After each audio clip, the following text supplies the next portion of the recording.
Olá, seja bem-vindo no meu canal. Sou Maiara W, sou terapeuta e consteladora familiar sistêmica. Sou especialista em Enneagrama, que é essa mandala onde traz 9 perfis de personalidade. Se você não conhece, tem mais vídeos aqui no canal. E hoje eu quero falar um pouco sobre alcoolismo e drogas. Lembrando que aqui o intuito não é dar diagnóstico, não é nada disso. Aqui é trazer uma maneira, um olhar integrativo para olhar para quem passa por essa situação. Principalmente aqui os familiares, como lidar com esse tipo de situação, mas a gente vai olhar através dos olhos do Enneagrama, que são os perfis de personalidade, e também da constelação familiar. Primeiro, eu quero que você entenda que muitas pessoas acabam me procurando que tem algum parente que sofre com alcoolismo ou com drogas e essa pessoa ela quer constelar, ela quer fazer uma constelação. Só que aí é por isso que eu resolvi fazer esse vídeo, para trazer alguns aspectos que é muito importante, porque geralmente esses familiares querem que aquela pessoa constele o álcool ou as drogas. É possível constelar, mas eu quero trazer aqui algumas reflexões que são necessárias saber antes de se fazer isso. Primeiro, é muito importante entender a dinâmica do álcool e da droga. O que acontece? Eu vou fazer uma comparação igual quando a gente está passando fome, quando alguém está numa situação de fome. Quando você tem uma pessoa numa situação de fome, o que acontece? A pessoa ela não vai querer saber de nada além de saciar a fome dela. É o primeiro nível, as necessidades básicas. Então, o que acontece? Qualquer ser humano, ele primeiro precisa cuidar dessa necessidade básica para depois ele olhar além. E a constelação é esse olhar além. Então, o que acontece? Alguém está passando fome, não adianta lá você falar qualquer coisa com aquela pessoa. Primeiro ela quer um pedaço de comida. Depois que ela sacia a fome dela, aí sim ela consegue abrir os ouvidos ou abrir os olhos para ver outras coisas. A droga e o álcool é o mesmo mecanismo. Quimicamente, o organismo dele precisa daquela substância, então ele precisa do álcool ou da droga. Então, se eu não der aquilo, ele não vai querer saber de outras coisas. Por isso que é um exercício muito difícil sair das drogas, porque primeiro eu tenho uma necessidade química, uma necessidade que o meu corpo pede. Primeiro eu sacio aquilo, por isso que depois eu olho para outras coisas. Por isso que é muito comum, às vezes, ter situações onde eles roubam, onde eles fazem algumas coisas, mesmo tendo consciência de que aquilo não é certo, mas o corpo está desesperadamente pedindo por aquilo. E se ele está numa crise de abstinência, por exemplo, fica muito mais intenso.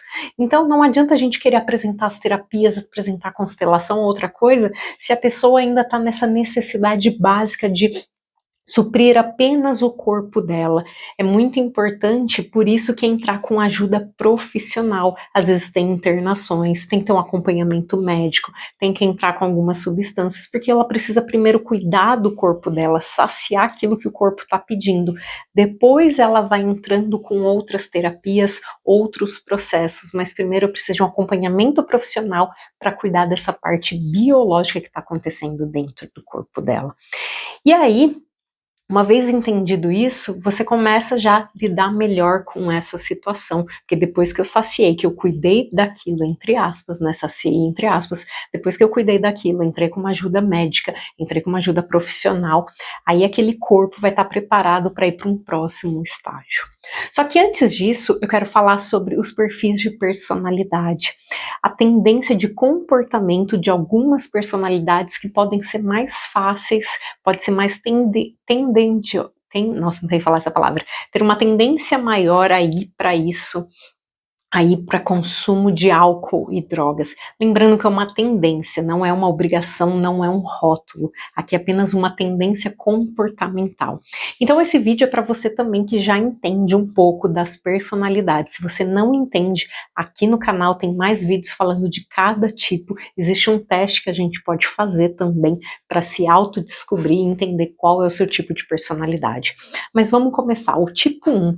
O tipo 1, ele tem tanta regra, ele tem tanta exigência, né, que é o tipo 1 é o perfeccionista, que ele tem uma tendência para fugir de tanta cobrança, de tanta regra, de tanto autocrítica, ele pode às vezes escapar. E essa válvula de escape, ele pode ir para o consumo de drogas e para o consumo de álcool.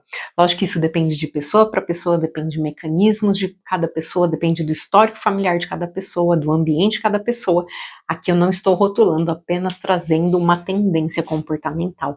Então o tipo 1 ele tem tanta essa autocobrança, tanto se punindo de algumas formas, que uma válvula de escape ele pode acabar achando no álcool e na droga. E aí ele pode às vezes até ir para a flecha 7, num movimento desintegrado, onde ele pode acessar aquela gula e consumir em excesso esse álcool e essa droga. O tipo 2 é o ajudante. O ajudante, lembrando, né, e lembrando que a gente tem níveis de consciência, e lógico que a gente está falando em níveis mais baixos, o tipo 2, num nível de consciência mais baixo, ele tem um vazio muito grande, e às vezes ele quer preencher esse vazio com alguma coisa. E aí também para agradar, às vezes, muitas das vezes as pessoas com quem ele tá, ele pode acabar se envolvendo nesse tipo de ambiente, e aí às vezes também para como válvula de escape desse vazio que ele tem interno, lembrando que ele é da tríade dos emocionais, ele pode também buscar refúgio nas drogas e no álcool.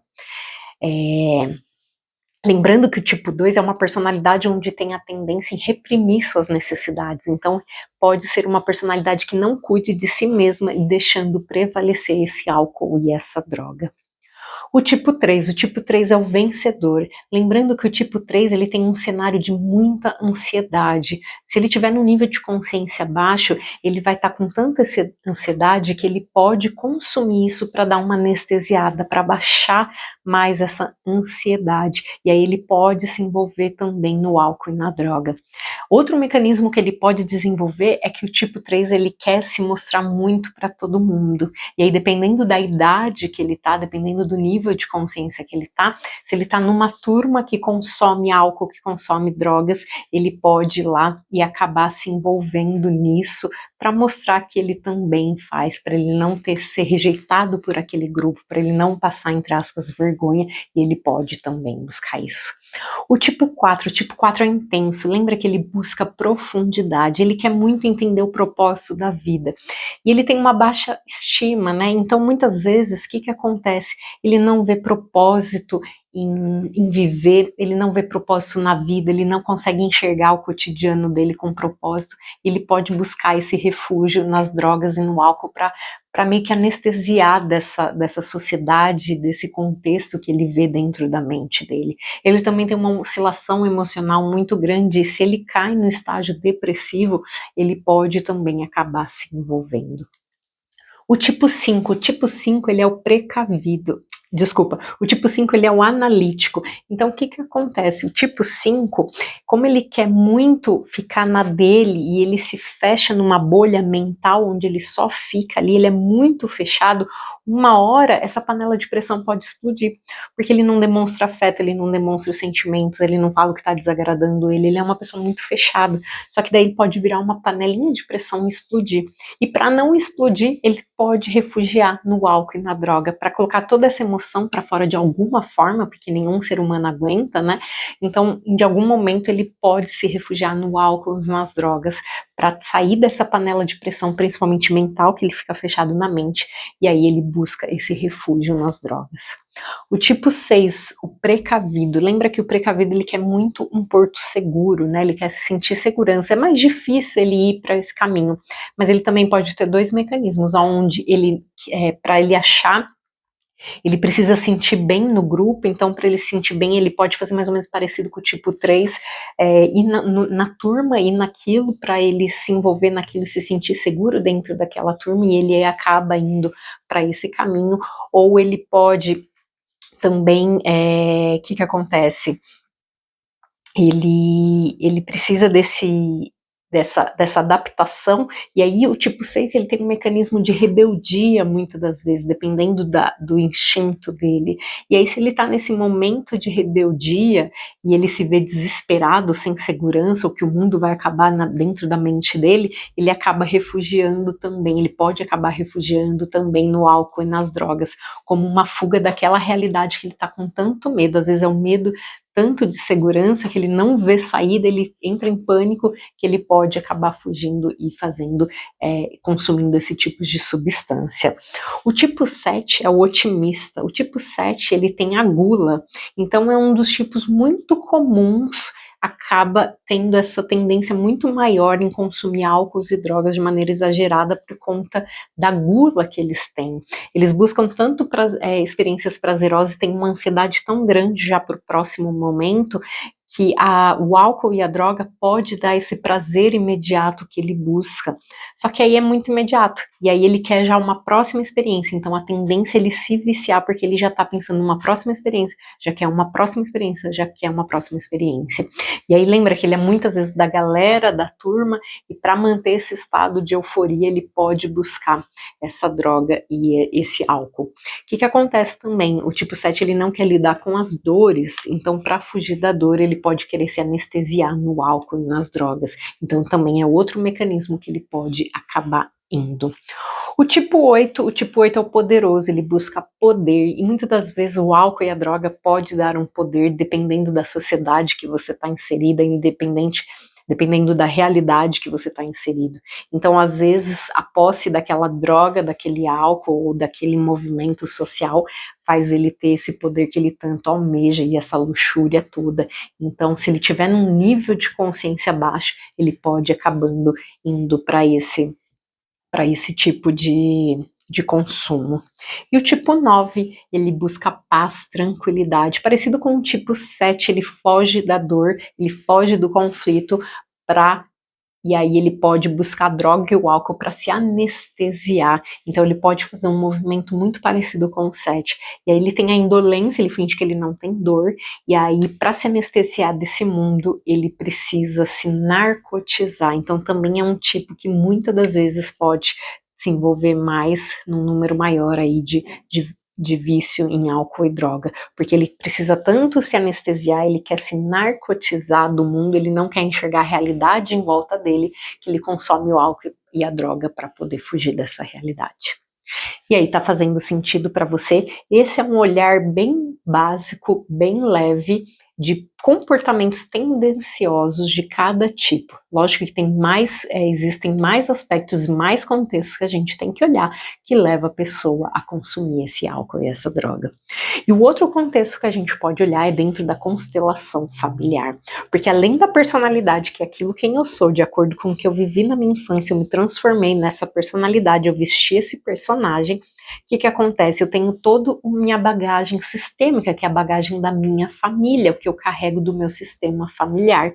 Então, dentro do álcool, dentro do assunto e do tema álcool e drogas, a gente pode ver dentro das constelações que o álcool está muito relacionado a padrões de repetição, ou seja, meu avô era alcoólatra, meu pai é alcoólatra e eu acabo também sendo alcoólatra. Então, por um senso de pertencimento inconsciente do ser humano, ele vai lá e repete o mesmo comportamento para se sentir pertencente àquilo. Então, todo ser humano ele quer pertencer a um grupo, e a família é um grupo muito importante, e para pertencer eu faço igual. Só que isso é um sistema muito inconsciente. Então, o que acontece? É uma dinâmica inconsciente. Eu repito o mesmo padrão que às vezes começou lá em gerações lá atrás. Também é possível ver em casos de alcoólatras dentro da constelação familiar ou de drogaditos, que acontece que às vezes é uma maneira de trazer os excluídos para dentro do sistema familiar, ou seja, eu estou repetindo um comportamento de algum excluído, e aí na constelação a gente consegue entender à luz desse problema, trazer de volta esse excluído, e aí essa pessoa pode, enfim, tomar outro rumo. Lógico que isso depende muito do indivíduo, dele buscar a cura dele buscar o desenvolvimento dele. E aí a gente também tem a percepção, né, o olhar da questão do pai e da mãe. Pai é ir para a vida, é aquele que nos empurra para ir para a vida. Então, o álcool e a droga, de alguma forma, quando eu tenho um vício, ele me impede de eu ir para a vida. Então, é importante olhar e ver se não tem questões ligadas ao pai que está precisando de um ajuste para essa pessoa se liberar. E outro olhar que a gente pode ter é o da mãe, porque a mãe nos ajuda, a mãe nos ensina o autocuidado, o autoamor, ela é o que nos passa a segurança, é com ela que a gente aprende lá na infância. E aí o que acontece? Se eu tive algum movimento interrompido com a minha mãe, eu não aprendi esse meu cuidar, e aí lá para frente eu posso não desenvolver esse cuidado, e aí eu posso estar me envolvendo. Então você consegue perceber como são várias dinâmicas que não tem como a gente tratar.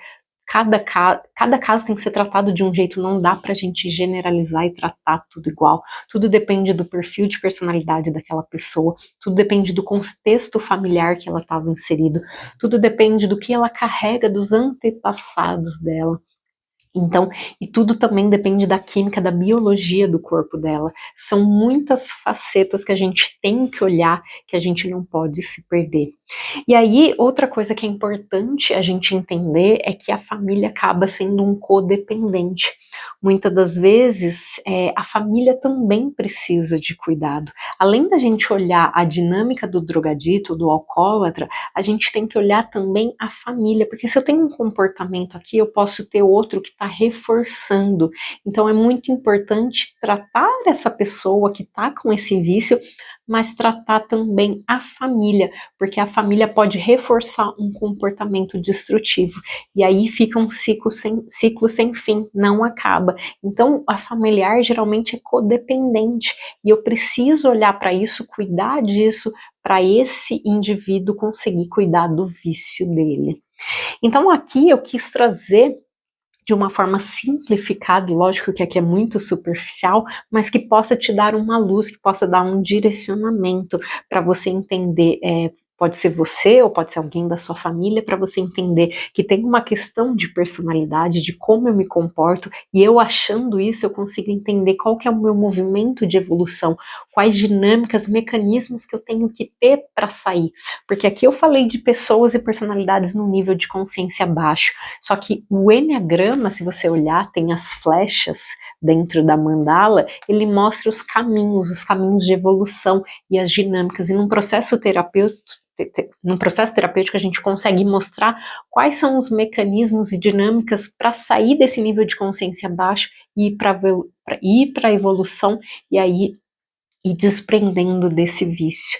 Além disso, a gente pode trazer a constelação também para trazer à luz a raiz do problema também, se tem algo maior que está prendendo essa pessoa ao vício. Então aqui eu quero que vocês olhem como que pode ser agregado dentro de um processo, né, de cuidados aí com o alcoólatra, com um drogadito, como que a terapia integrativa pode ajudar. Lembrando que é muito importante acompanhamento médico, acompanhamento de profissionais especializados nesse assunto, às vezes precisa de intervenção, como alguma internação, uma hospitalização, então é um contexto muito amplo. Aqui é só um conhecimento que pode complementar tudo isso. Espero que tenha feito sentido para você. Se você tem dúvidas, coloca aqui nos comentários, pode entrar em contato. Se você quer saber mais sobre Enneagrama, sobre constelação, já se inscreve aqui no canal. Gratidão por me acompanhar nesse vídeo. Um beijo, até o próximo vídeo.